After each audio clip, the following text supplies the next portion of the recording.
Hello everyone. Hello. The seminar committee invites you to this talk with Dr. Swapna Liddle. Dr. Swapna Liddle is a historian with a special interest in Delhi. She wrote a PhD thesis on cultural and intellectual change in Delhi under the rule of the East India Company, and then extended her study to the development of Delhi as an imperial capital city, particularly under Mughal and British rule. For many years, she has also been closely involved in the movement to preserve historic sites and monuments. Her books include Connaught Place and The Making of New Delhi 2018, Chandni Chowk, The Mughal City of Old Delhi 2017, Delhi 14 Historic Walks 2011, and the just published The Broken Script, Delhi under the East India Company and the Fall of the Mughal Dynasty 1803 to 1857. Dr. Swapna Liddle will be speaking today. Dr. Swapna Liddle will be speaking today from this new book. We welcome her to the department, and we also welcome and request Professor Amar Faruqi to chair today's talk. Thank you.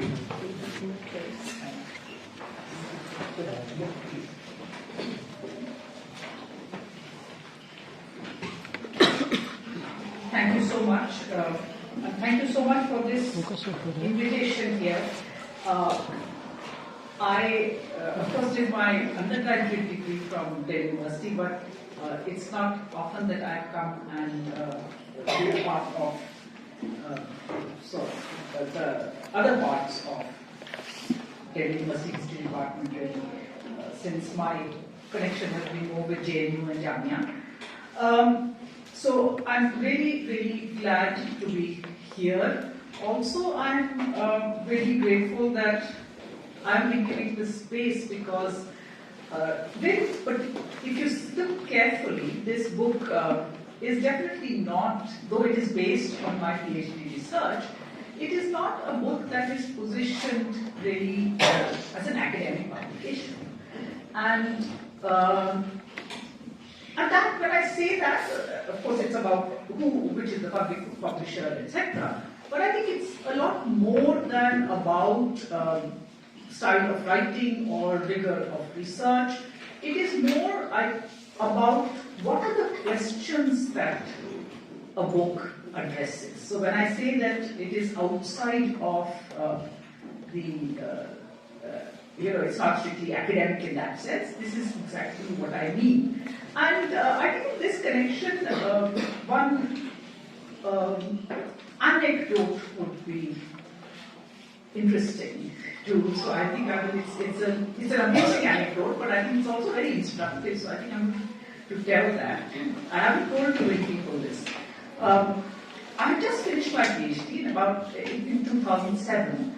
And I was at Cambridge University just for a private visit, and I was introduced to Professor C.A. Bailey, and Christopher Bailey asked me what I was doing, and I said I just completed a PhD, and of course he asked me what my PhD was on, and I said it was on Delhi during the East India Company's rule.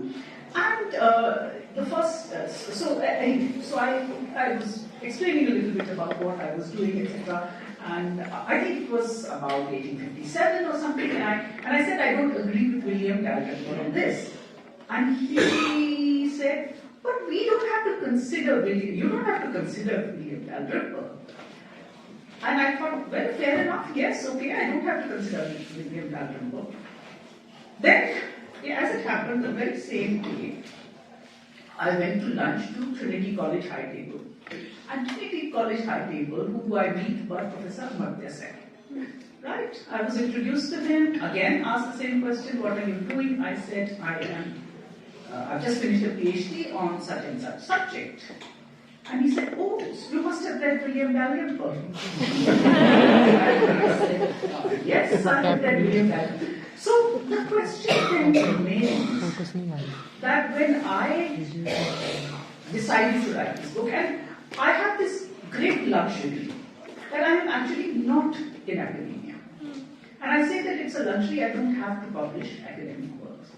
So I have a free hand when it comes to the kind of things I want to write. And I I specifically wanted to write for not primarily readership which will have read the more scholarly works on the subject.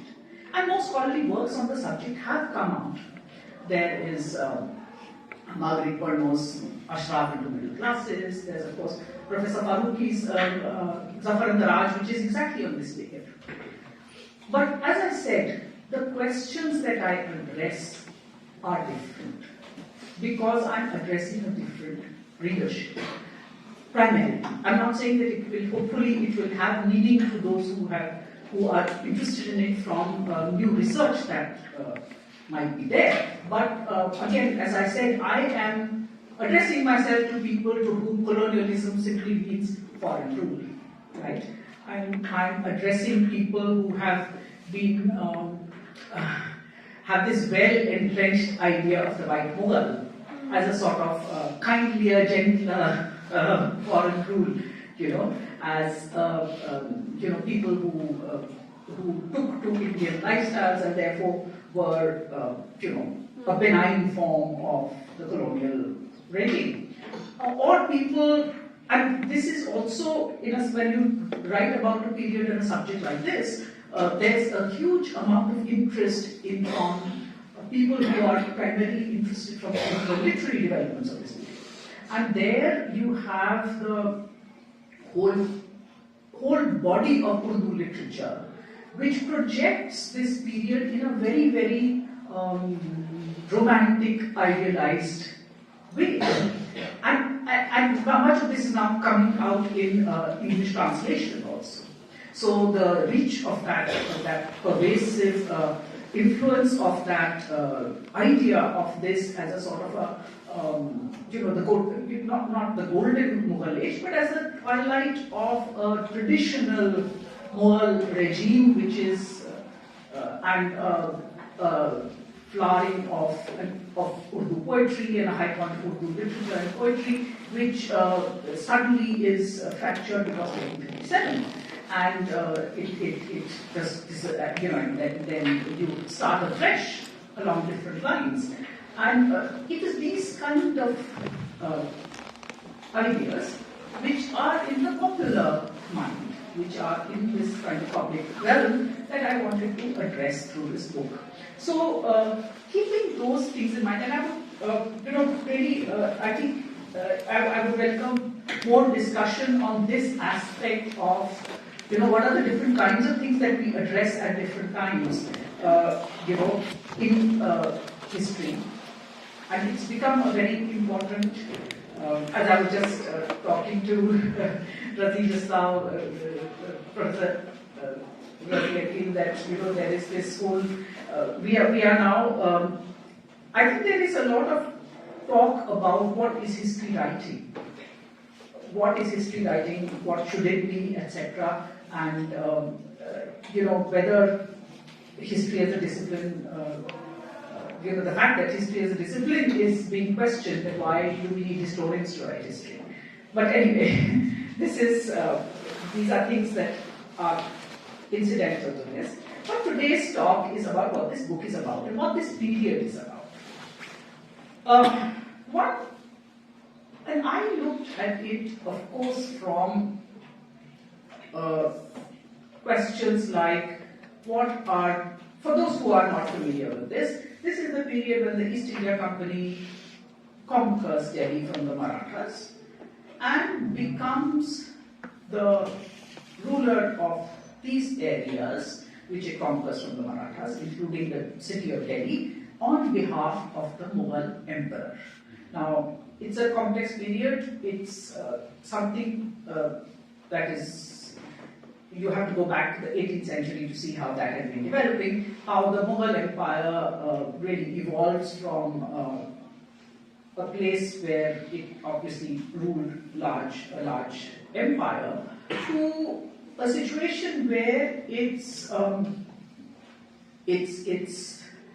had this role as a delegator of power. It was recognized as a lot of the successor states, as we used to call them, of the Mughal Empire, are those who are in fact explicitly projecting themselves as drawing their part and their legitimacy to rule from the Mughal emperor. And these are manifested in all sorts of things like receiving titles and khilats and all that sort of thing, and also receiving including the name of the Mughal emperor in their coinage. So this includes the British East India Company as well, which does the same thing. So they, in that sense, are now in that position. And so the kind of interaction that is there between the Mughals and the British at this period, I won't go into the details of that because I think that is not, that is an important background to the story that I'm telling, but and it has to be understood as to how, again there has been this old-fashioned writing. The popular Urdu writing, for instance, completely lost over the East India Company in Britain in Delhi altogether. So there has, or on the other hand, it projected the Mughal emperors as sort of living in this age of living in the past, not keeping up with the times, being incompetent, being, the fact that they had become irrelevant was because they were incompetent. So those kind of projections are something that I have tried to dispel simply by pointing out the kind of agency that the Mughal royal family, the Mughal emperor, really exercised to a large extent. And this was through all sorts of devices, whether it is things like court ceremonial, which was deployed, or it was court ceremonial which was deployed in the Mughal court, of course, but also beyond that it was spread through newsletters, the newsletters which were in circulation through large parts of the country. So those kind of messages, I will not give specific examples because this is not the part of my book that I'm going to stress on too much right now, but I just wanted to give that background of what the Mughals are doing at the time and how they are negotiating their relationship with the East India Company. The fact, of course, that the East India Company is an inexorable force which is going in one direction is not immediately obvious. And, the fact that Akbar II sends Ram Mohan Roy under the title Raja to Britain to argue his case. The fact that Bahadur Shah Zafar, the Bahadur Shah II, not very many people know that he sent an envoy as well. And this was George Thompson, who was an anti-slavery activist. So, these are the kind of steps that are being taken by the Mughal emperors themselves. They are by no means just sitting back and doing mushairas because, that's all they can think of. They are very much aware of what is happening at a global level, what the power politics are, how to negotiate that, how to get some leverage out of it. All of these things they know. The fact that the end point doesn't change is not something that we can blame them for at that point.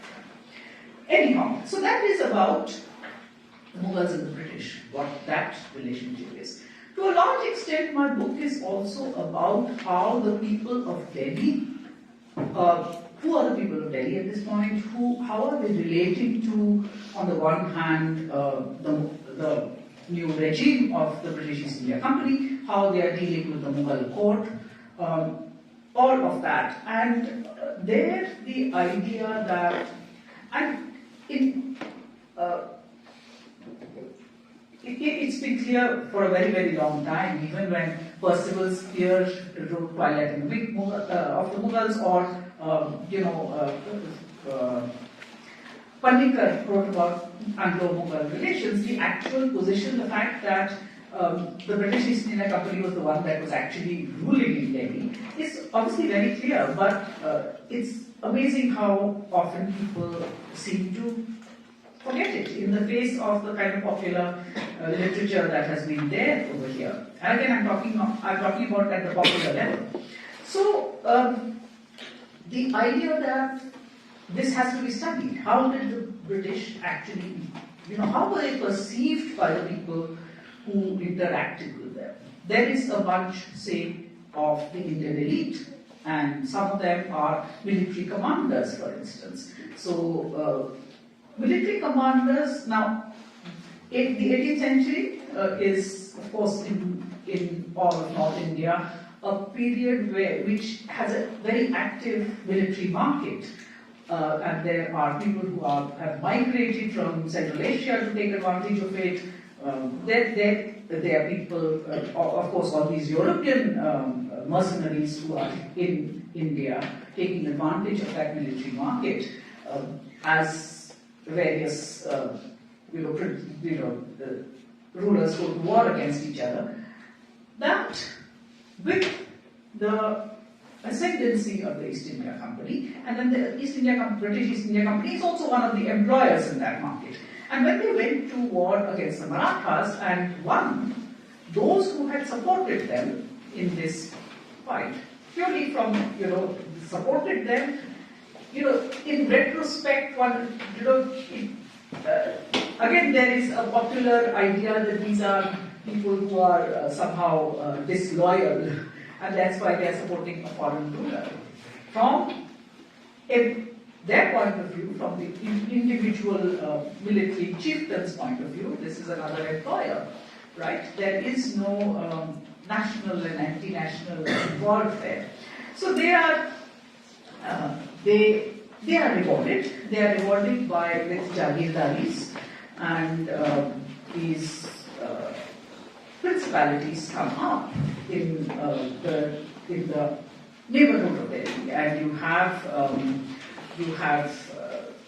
a whole range of them. You have Katauri, you have Jhajjar, you have Firozpur, Chitka, Dujana, etc., Bahadurgarh. And of course, there are some whose jagirdaris are confirmed, like Begum Sadhu's Tarnana and Ballabgarh, right? So these are confirmed because these are also people who have helped the British. So you have these people who interact. One would imagine that they are, in that sense, their principalities are creations of the British, but they are not unequivocal allies. They live under that regime, but there are problems there also. And when this whole idea that there are changes in the British approach from a more the white Mughal model of personal interactions, etc., to a more impersonal, rule-driven, is a simplistic projection, because, of course, again, what happens is that even in the early, when you have this informal, the two to a large extent do coexist.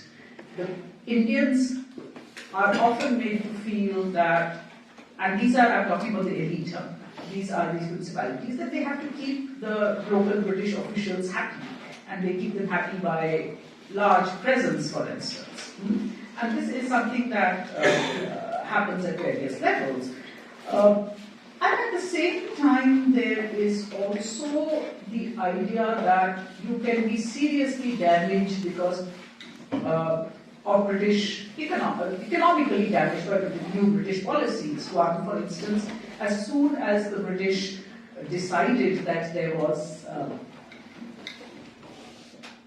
they had conquered large parts of North India, had vanquished most of their enemies, most prominent of them being the Marathas. They felt that they no longer needed to honor some of the commitments they had made. So a lot of the jagirdaris, the smaller revenue-free lands that were given, were now slowly resumed. So they were resumed. One of the people, by the way, who was affected by this resumption was the poet Momin. Momin Khan was affected by this, and in fact, he he was very, very bitter about it also. But anyhow, I will give an example of that later. But what happens is that you have this whole, the bankers, a lot of the previous Mughal regime, which actually continued under the East India Company, was that of some of the prominent banking families of it. So one was, say, the family of Harsukh Rai, who was a descendant of Chand Shah, who had been in Delhi since the 17th century, from the founding of Shah Jahan. And Harsukh Rai's son, Sagun Chand, what happened was that they had a big business network which involved lending money to the rulers in Punjab, and Rajasthan as well. And these Rajput and Punjab chiefs, the idea was that the British support would help them to get their money back, or at least would mediate. So because they were also the treasurers of the British East India Company, so they felt that their political power, with their connection with the East India Company, would help them vis-à-vis the princely states. And the British then completely refused to honor that particular understanding, or withdrew that support, and therefore caused a lot of economic distress there. So you have these various kinds of people in Delhi, including members of banking classes, some of the principalities as well, who are adversely affected by some of the decisions that the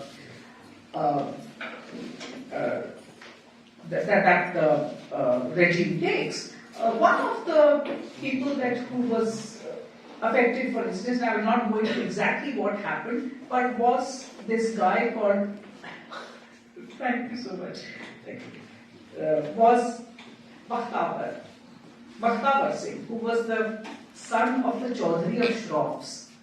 Now, he was, in a particular case, he was so involved in the, in Delhi there was this incident, it's called the Goldbrook case, where the assistant to the resident, and the resident was Goldbrook, his assistant came and accused him of corruption through exactly big bribes. And that grew into a huge case, and in order to prove his case, Travelyan used Bakhtavar Singh and persuaded him to hand over. And Bakhtavar Singh was the son of the Chaudhary of the Shroffs. All the bankers, he was sort of a hereditary leader or representative, shall we say, not a leader, a representative who used to represent them at the Mughal court, and then this was a recognition that the British had continued. But he used to have the information about all these bankers, which information his son Bakhtavar Singh handed over to the British, and therefore Bakhtavar Singh, all the bankers, he lost credibility among all the bankers, and he lost his position entirely.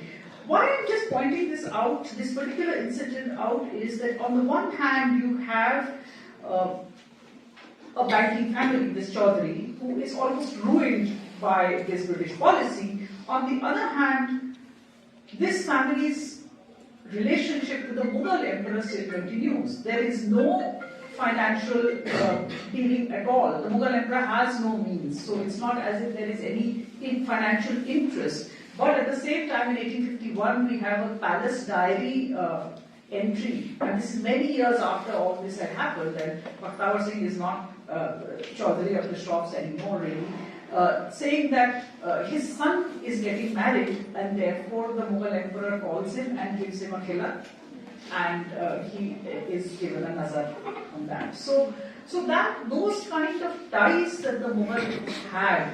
Other things like employees, how employees are treated. The British regime invariably had a very impersonal relationship with its employees. The employees were there used to be no security of service by the way.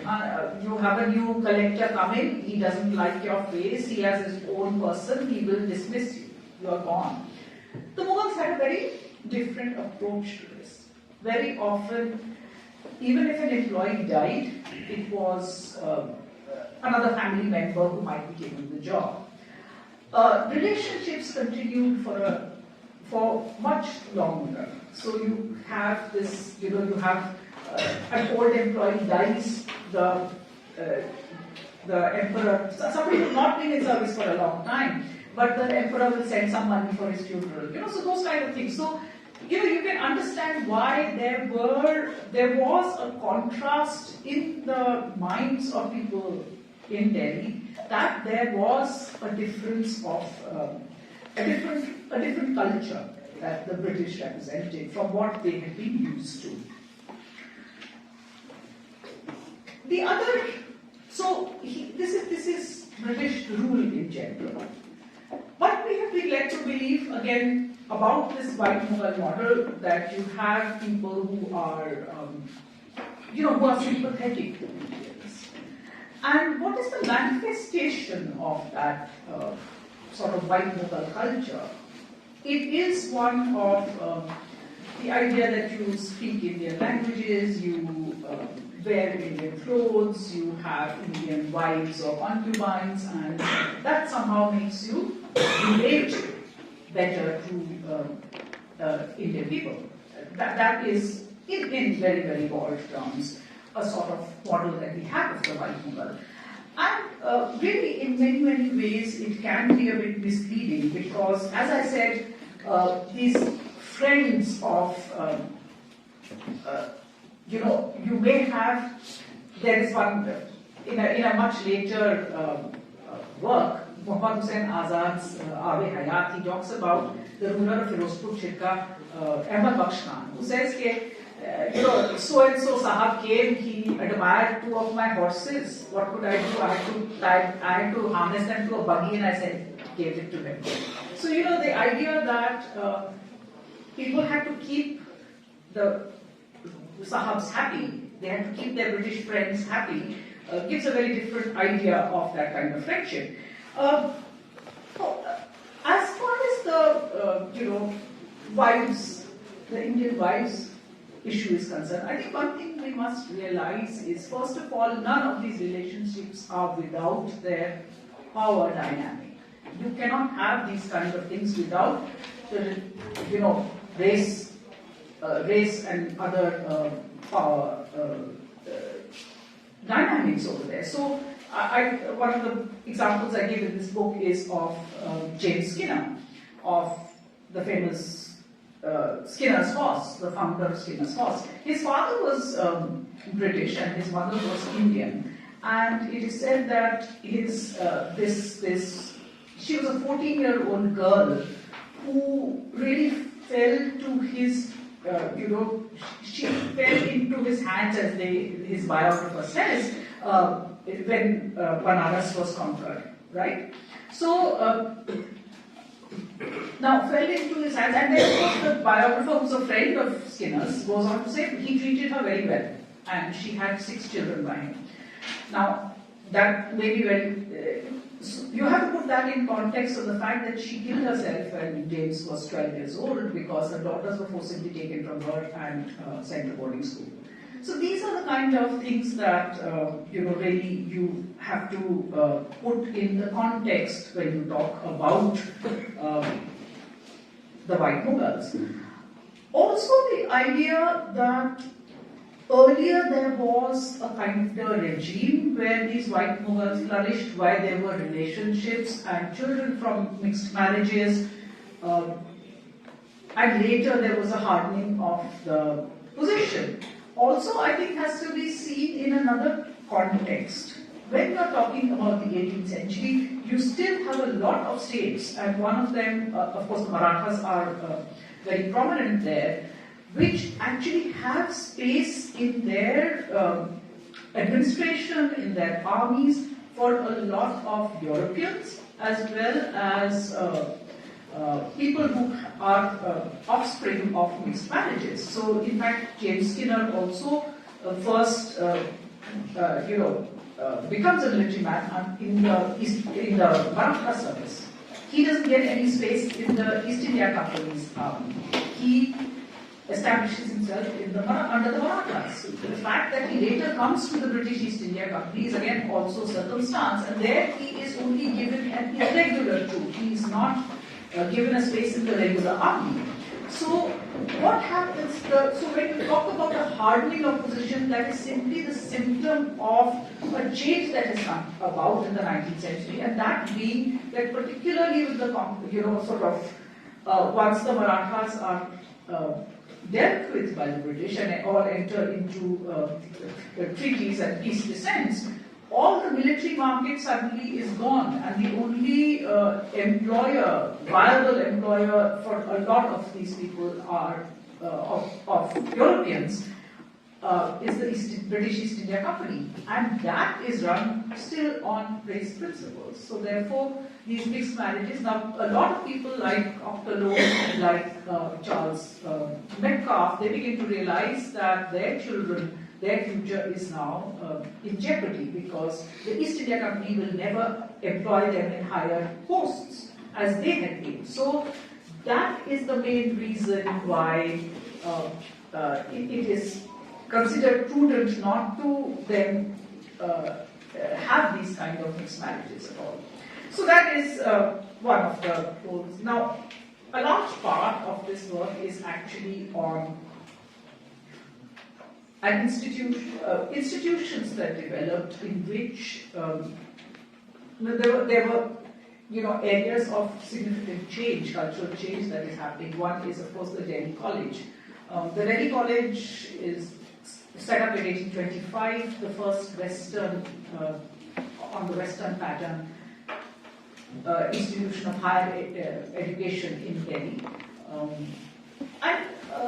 Of course, a lot has been written about the Delhi College, mainly being that it is a place where which is known for its interaction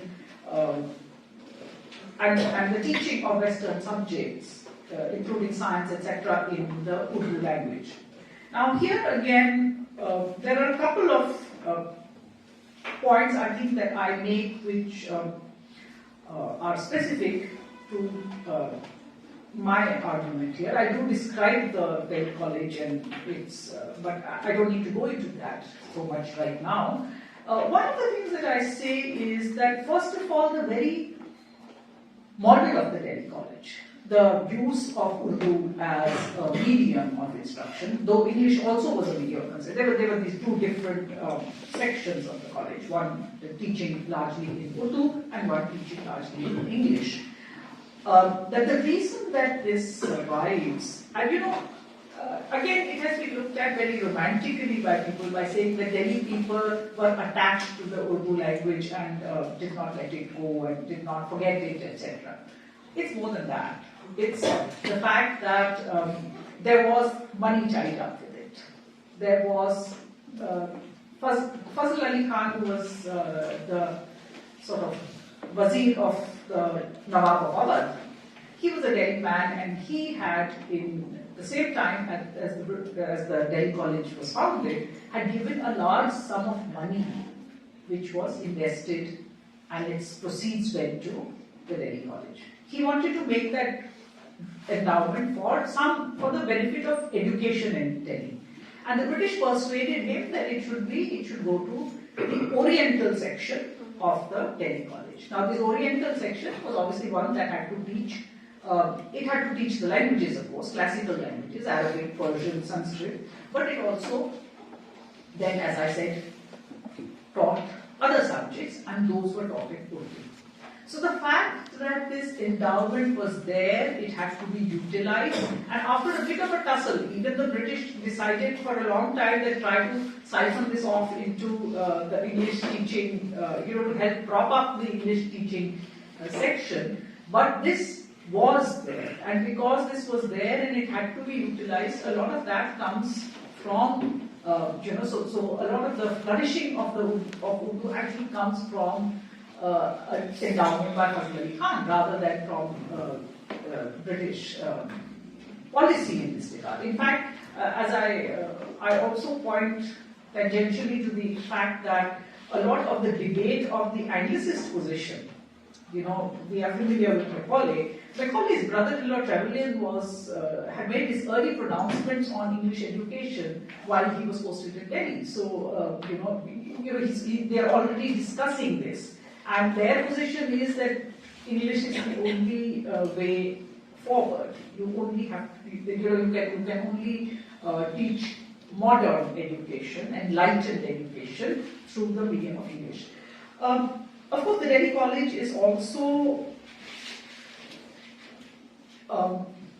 a place where you have a lot of what are prominent members, and particularly also in the future, people who go on and play a role in the field of learning and literature, Muhammad Hussain Azad, etc., who are coming from Delhi College. But one of the people who's known very well is Master Ramchandar, or at least I hope he is known well. I seem to take these things for granted. But Master Ramchandar was a mathematician, and he took this Urdu teaching thing very, very seriously, and he believed that science should be popularized, modern science should be popularized, modern social questions should be raised through publications in Urdu. So he founded a couple of newspapers. He wrote extensively. He also wrote original work on mathematics, and his book on the problems of maxima and minima was published and critically appreciated as well. And he is, and if you read S.A. Farnabib and Rubraina's book on domesticating modern science, that talks about the translation project of which is evident in this. The idea that you have, to adopt new knowledge, it is best absorbed at a popular level if you adapt it into the pedagogical systems of the receiving culture. So there are new ideas in these kind of areas that are coming. And one of the points really of my argument is that often we think, that the coming of institutions like the Delhi College sort of suddenly sparks off all these things happening, because you are bringing Western science in, you are bringing new systems of education in, and opening minds and doing all this. And I feel that in that we often overlook the fact that Delhi had a very strong culture of learning that had in fact survived all the upheavals of the late 18th century as well. So you have people who are already playing an important role in these things, like if you look at the literary side, Fort William, Mir Ahmad Dehelvi is writing his Babu Bahar there. You have outside this thing also, in other areas of, say, British forays and explorations into Central Asia, Burma, etc., you have many people who are playing a role. Mir Izzatullah, Khwaja Farid, Budh Singh, these are all people who are educated in Persian. They are the ones who are the diplomats who the British sends out to engage with all the people who are in power in all these places where their exploratory forays are happening. So these are people who are already there, and therefore it's the next generation which is joining. Many of them are joining the Delhi College and coming out of Delhi College. And what the Delhi College gives them, according to me, is not so much as so much of a completely revolutionary worldview, but an audience in English. Because they are also learning English there, many of them, and thus they are able to address a different audience. So you have somebody like Mohanlal Kashmiri, who is now addressing an English audience in English. There is Master Ramchandra, of course, who is along with Urdu also writes in English. And so this is a new generation which has a tradition of learning. That tradition of learning is very important. It's not just that the Delhi College has come and suddenly everything has changed. They already have that. And those kind of that background, I think, should not be ignored.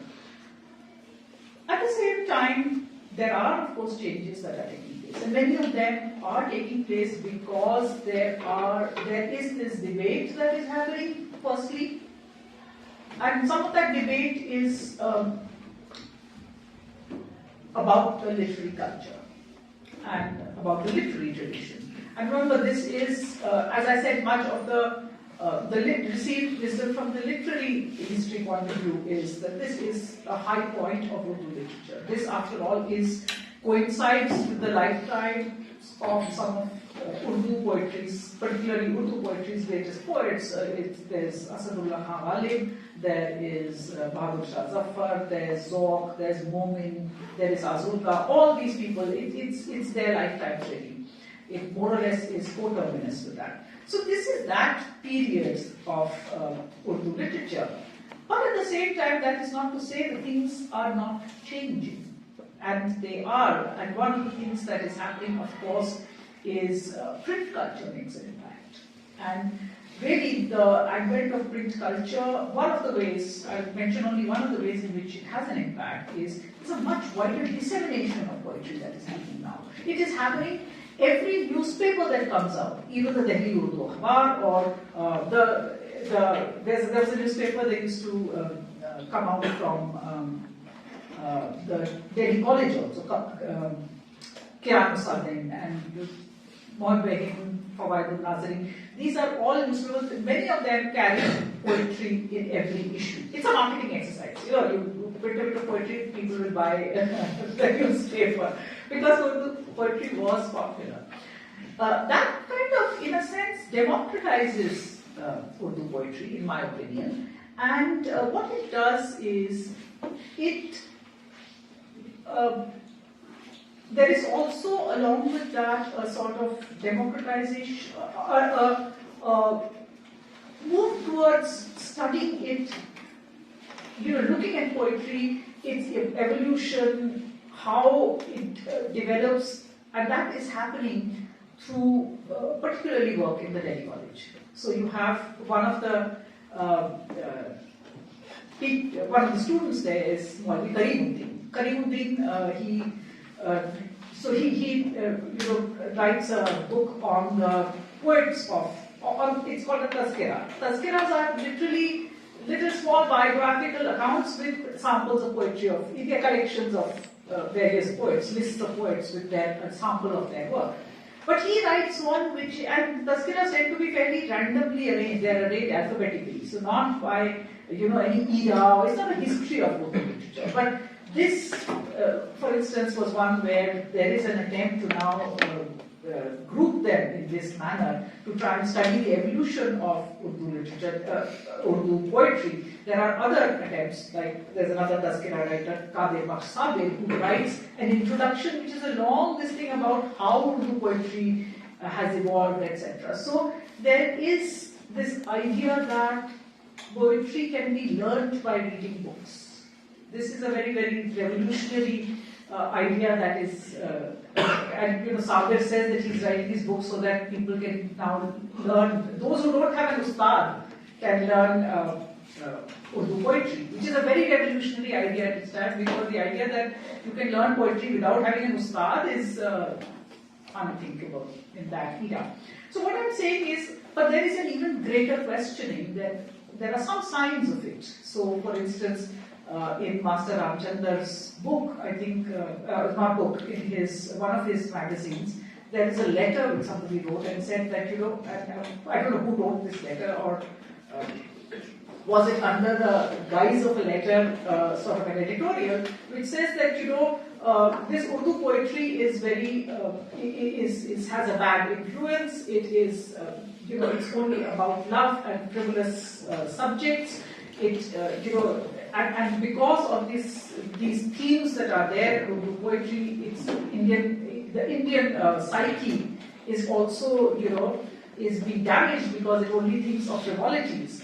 Poetry should play a more, positive role in uplifting, and by, it should deal with serious themes or realistic themes, not fantasy. It should deal with serious themes like nature or patriotism, love for one's country, or things like that. So, very utilitarian, idea of what poetry is and what poetry should do, and it's because of its literary culture that India is now, what it is. That it is, its people are a very favorite term of the British is to be enervated. What year is this when somebody is thinking of the people of India and poetry of in 1840s? They're already thinking of the country. Yeah, no, they are thinking of countries there, patriotism and all those ideas. Pehle Vatan, the idea of a Vatan, a homeland, at least is there. So the idea that Indians are, have these, are in a, disadvantaged position because of their literary culture. These are also ideas that are coming, that are there. There are some very new experiments that are taking place. I won't go into this, but Karimuddin starts what is known as a print mushaira, which I call a print mushaira. It is a mushaira which is through the medium of the newspaper. It is a series of mushairas which the sole purpose is to gather poetry in order to publish it in a serial form through his press.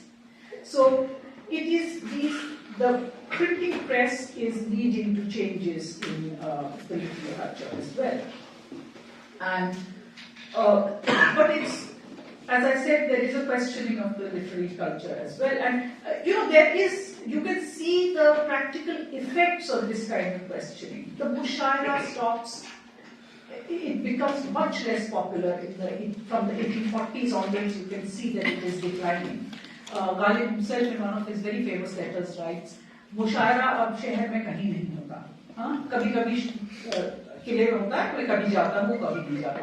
He talks about it. Another person, Zahir Dehelvi, says in his memoirs that he grew up in the 50s. He says he hardly saw, there were hardly any mushairas outside the Qila from, I think, at least the 1850s.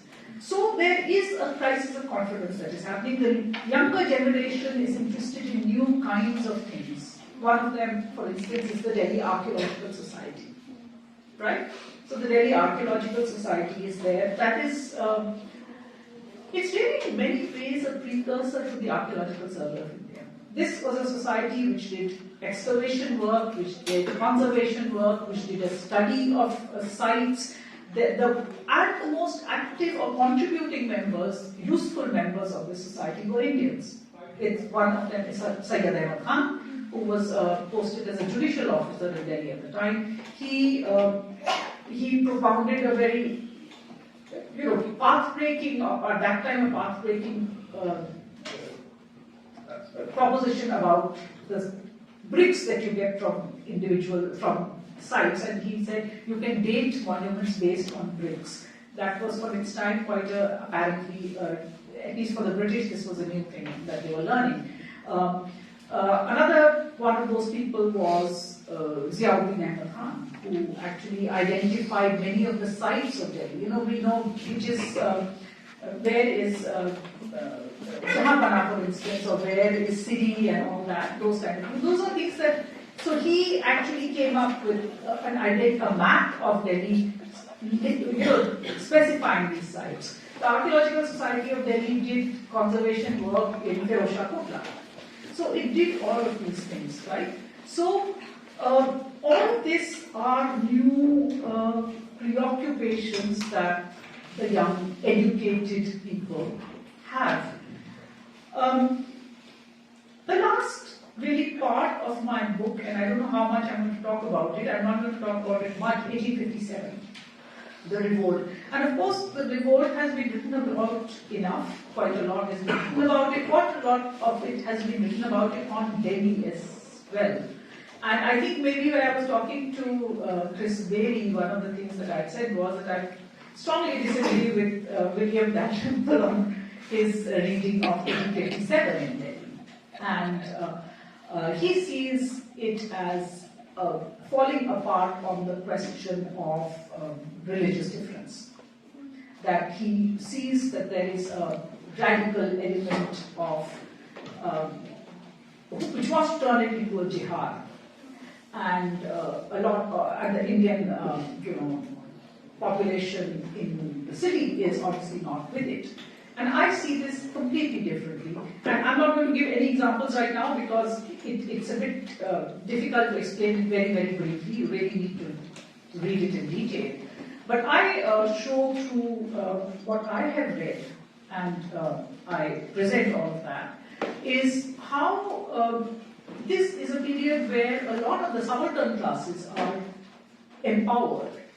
This is when many of them are taking up arms, and in 1857 the revolt becomes for them a means for upward mobility.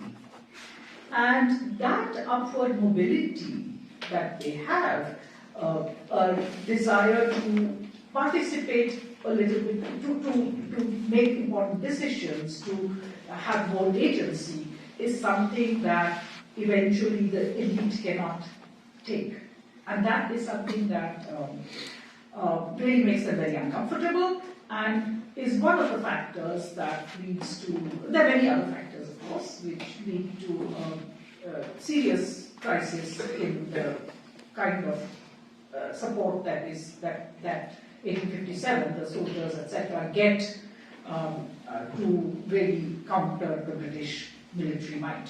So, finally, a few, I think, thoughts on what happened afterwards.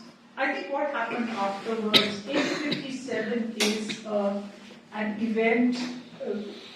1857, the revolt was suppressed really brutally by the British. I mean, that is, I think a lot of people know that. And particularly, it was made out by the British to be a sort of Muslim conspiracy led by Bahadur Shah Zafar, who is apparently the leader of the Muslims, or is projected as the leader of the Muslims. This kind of theory was put up by the British, and not only were the people of Delhi punished, while the Muslims of Delhi were particularly punished. Many of them emigrated not to come back ever.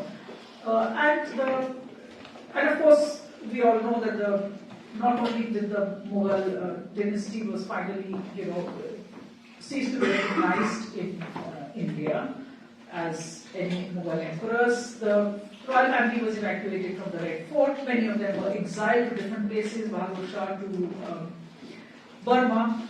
And many of the principalities also who had participated in the revolt are also punished by having their properties confiscated. This becomes a sort of a landmark moment in the popular mind. It leads later in the 19th century to a complete reassessment. It distorts how we see this early period. So, for instance, one of the things that has happened is, I'll give you an example of, as I said, a lot of the popular histories don't look at the East India Company at all, or think of it as a popular, if you read, things like Lal Kile Ki Jhalak, Kila Molla Ki Jhalkiyan, these are popular stories about the Mughal, about the last Mughals. They have nothing in them which even shows a hint of colonial rule at the time. So it's not there at all. It's all traditional culture that is happening. The British also completely ignore, for instance, the Delhi Archaeological Society. Alexander Cunningham was a member of the Archaeological Society of Delhi. When he talks about mapping the cities of Delhi, does not acknowledge what Ziauddin Ahmad Khan did. He neither does he acknowledge it when one of his first studies is also, Qutub Minar he talks about. Ziauddin Ahmad had also laid out the whole history and map of the Qutub Minar. He does not acknowledge that either. So there is an amnesia about the kind of cultural ferment that characterized this period. It was completely wiped out, and that is why that has led, and a lot of popular history writing which has drawn only from the later memoirs, and because those memoirs are so influential in the popular mind, that they have informed a lot of the kind of history writing that has gone, authors, even historians who have dealt with this period in passing, have relied on those later sources and therefore missed a lot of these nuances in this particular period. So I think we need to go back to some of, if we need to examine this period, it has to be done on its own terms.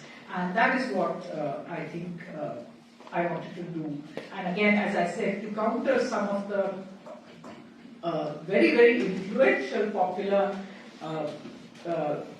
impressions we have about this period. So I'd be happy to answer any questions that you have.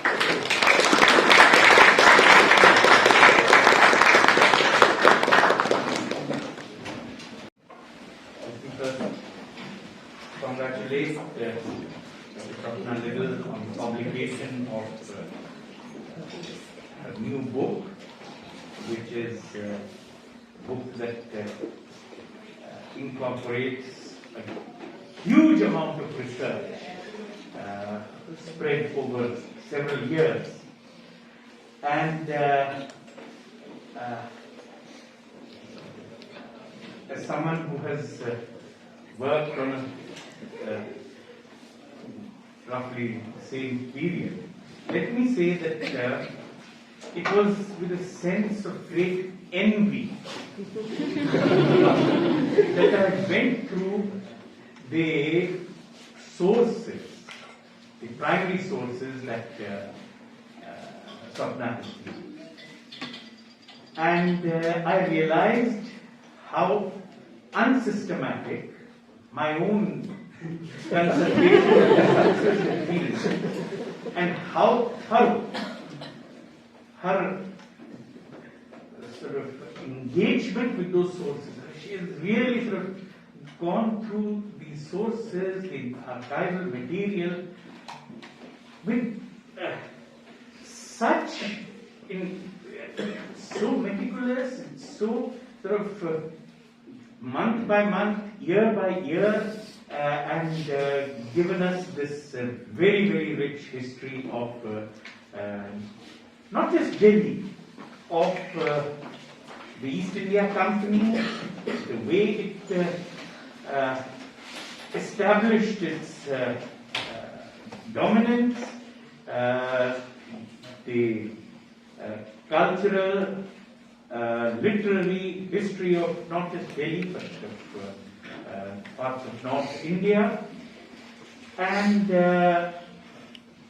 the book is, of course, a very powerful critique, and I'll just say something on that in a moment. But before that, let me say that one very important argument in the thesis, and this is sort of so richly documented, is that the Mughals and the Mughal court and the royal family and sections of the elite were, and this is something she brought out in her talk also, they were extremely political people. That they were engaged in politics, they might be engaged in their literary pursuits, they might have other interests which they were pursuing, but that a lot had to do with politics. That there is a sense of politics, there is a sense of what the East India Company is doing. They watch very carefully, just as the East India Company watches the royal family very closely. The Mughal court also watches the East India Company and its moves very, very carefully. So there is this sort of understanding of what's happening. And I think it's also very important, and this is brought out so well in the book, that the Mughal emperor was might not be politically very significant, although he did have a role in, as pointed out, in legitimizing the various sort of political entities and their rulers in the Indian subcontinent. But they were extremely important to the social and cultural life of the city.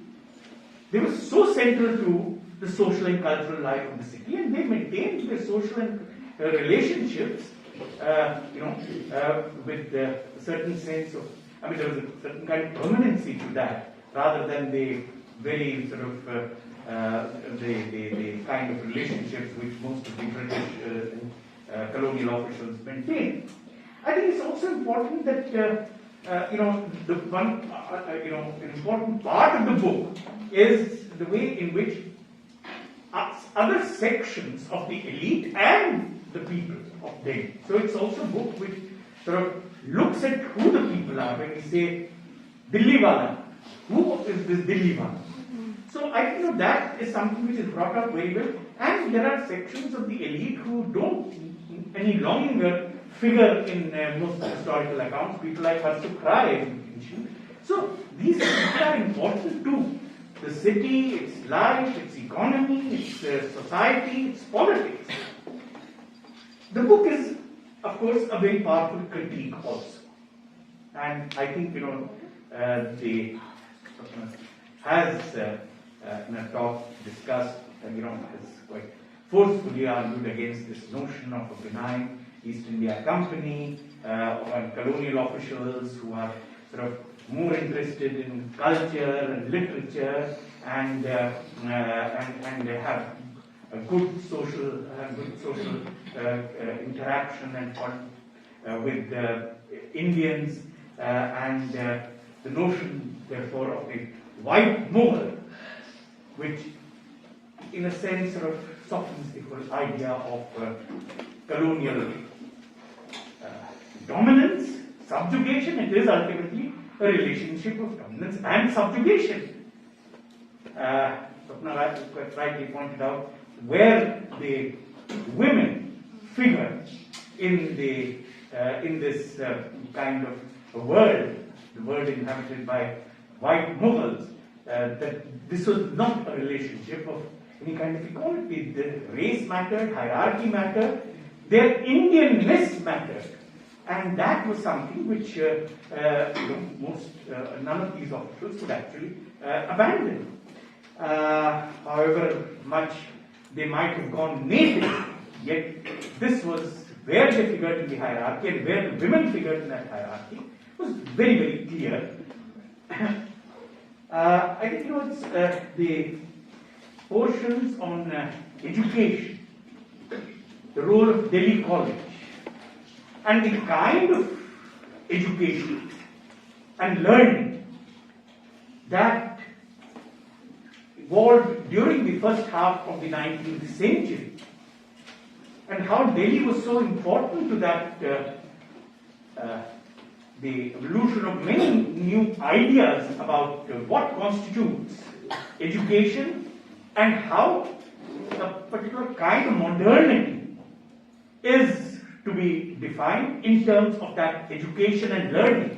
How Delhi itself as a center of learning was so important. That 18th century background is important. In fact, Swapna in a couple of places did refer to 18th century, and I think it's important, amidst debates on 18th century, I think we sometimes tend to forget the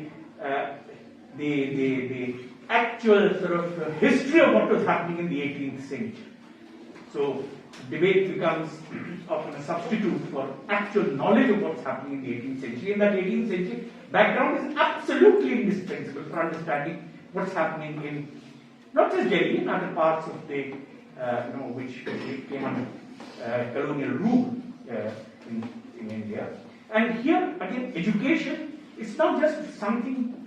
The emergence, as Swapna rightly pointed out, 1820s is not suddenly the emergence of Delhi College, which is something that sort of acts as a catalyst or as something, introduces something new. There is a longer tradition which is being carried forward by Delhi College, and those who contribute to enriching that tradition people like Master Ramchandra, scholars, teachers, mathematicians, seriously bilingual.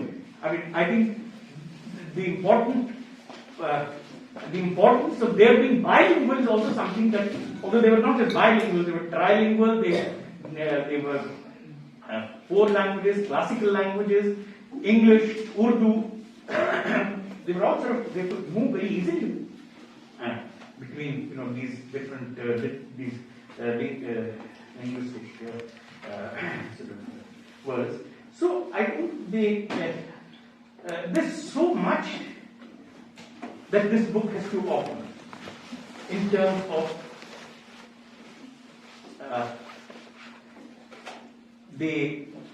not just a history of Delhi, but in terms of what colonialism did to Delhi and to large parts of North India. I was pleasantly surprised recently to learn that Master Ramchandra's great grandson was in India, was in Delhi, that he lives in Australia, and it made many people very happy to know that the family was flourishing. And, because actually we don't really know much about Master Ramchandra after 1857 and the closure of Delhi College, but that his family has survived and is flourishing. I think that was something that we're very happy to learn of.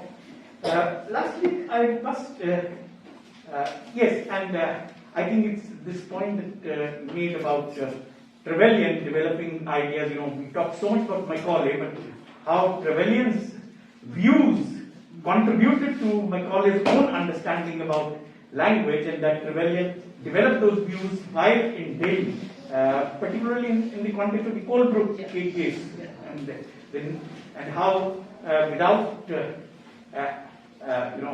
having proceedings in the court and so on in English, it was sometimes difficult. The translation left a lot of room for misinterpretation.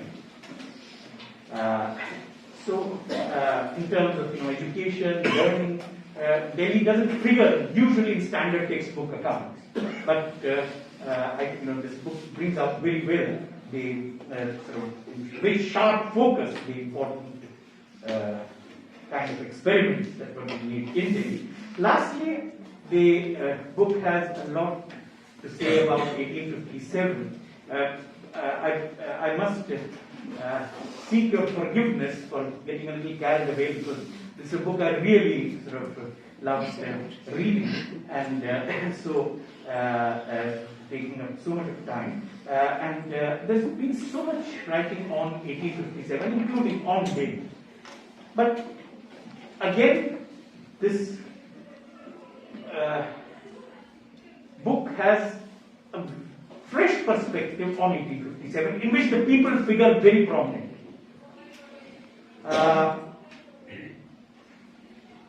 Some of the writers who done bestsellers in recent times on 1857 haven't really advanced any fresh hypothesis on what happened. In fact, it's a recycling of a much older thesis about 1857, presented with some sort of fresh material from the Mutiny Papers, but that's about all. But this book really has fresh perspective, and for that, I think again it's important to go through that lecture, because it has an important corrective and critique of the earlier understanding of what was happening in Delhi in 1857 and the brutal suppression of the revolt in 1857.